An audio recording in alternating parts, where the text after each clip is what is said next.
भाई इतने सारे ट्विस्ट और सस्पेंस तो किसी थ्रिलर फिल्म में नहीं आते जितना बॉलीवुड में ऋतिक रोशन की रियल लाइफ में देखने को मिल रहे हैं। सबको पता है बंदा पिछले 5-6 सालों से अपने करियर के पीक सिनेमा ईयर्स को बिल्कुल वेस्ट करने पे अड़ा है। अच्छी बुरी छोड़ो, ऐसा लगता है फिल्म करने में कोई इंटरेस्ट ही नहीं है। बच्चा बच्चा बता देगा जिस तरह आजकल वर्ल्ड सिनेमा में वीएफएक्स का नया जमाना चल रहा है। ऐसे में क्रिश 4 का रिलीज होना न सिर्फ ऋतिक बल्कि पूरे इंडियन सिनेमा का नाम पैन वर्ल्ड स्टेज पे नंबर 1 कर सकता है। फिल्म को बनाने की तैयारी ही पिछले 7-8 सालों से चल रही है। जब ब्रह्मास्त्र जैसा सिनेमा 400 करोड़ कर सकता है तो सोचो ना क्रिश 4 की गिनती कहाँ पे जाके रुकेगी, अभी से बताना नामुमकिन है। चलो क्रिश को कर देते हैं साइड। मान लिया पापा ने डायरेक्टर बनने से मना कर दिया तो इस फ्रेंचाइज को आगे बढ़ाने में थोड़ा प्रॉब्लम आ रही होगी। इस फिल्म के ना बनने के लिए ऋतिक पूरी तरह जिम्मेदार नहीं है, बट कम से कम रामायण जैसी फिल्म के लिए हाँ तो बोला जा सकता था ना। कितनी बार सुनने में आया था रणवीर से पहले इस फिल्म के लिए ऋतिक का नाम सबसे परफेक्ट माना गया था। और इंटरेस्टिंग बात यह है कि वो राम या रावण दोनों में से किसी भी कैरेक्टर को अच्छे से प्ले कर सकते थे, बट पता नहीं कैसे ऐसे रोल्स में भी अपने हीरो को कोई इंटरेस्ट नहीं आया। उसे छोड़कर ऋतिक ने सिलेक्ट किया था वॉर 2 को, और फिल्म में सबसे बड़ा सस्पेंस तो यही था कि इस कहानी को सुनने के बाद भी ऋतिक ने इस फिल्म का हिस्सा बनना कैसे मंजूर कर लिया। ना तो कबीर वाला वाइब और ना ही खालिद जैसी टक्कर देने वाला सॉलिड विलन। कम से कम ऋतिक के पास ऐसा स्क्रीन प्रेजेंस तो है जिसे सिर्फ स्लो मोशन एंट्री सीन पे बर्बाद नहीं करना चाहिए था। चलो ये सब भी भूलने को तैयार हो सकते हैं फैंस, बट लेटेस्ट खबर पता चली आपको, होमबाले इंटू ऋतिक। कितना बड़ा अनाउंसमेंट, उसको हुए भी 1 साल 1 महीना 2 दिन बीत गए हैं। अभी कल ही होमबाले फिल्म्स ने जब सरप्राइज फिल्म का अनाउंसमेंट किया, सबको लगा था फाइनली ऋतिक का कमबैक लोडिंग है।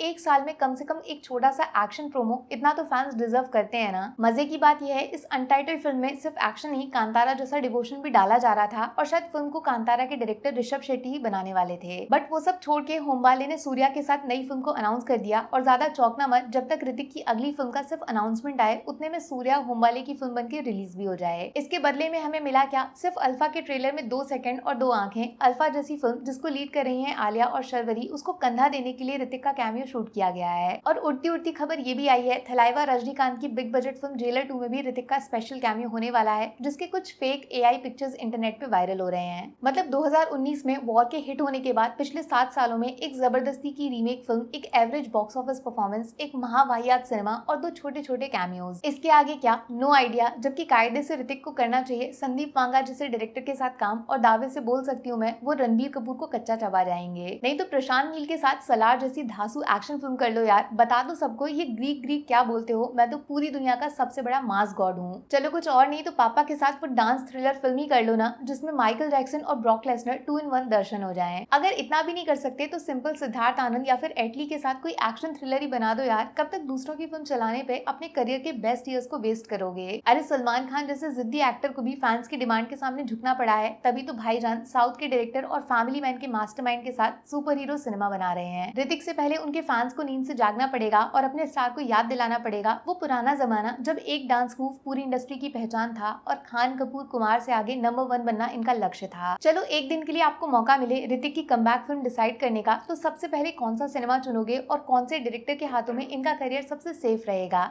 अच्छे से सोचो फिर बताना। Take care, bye bye.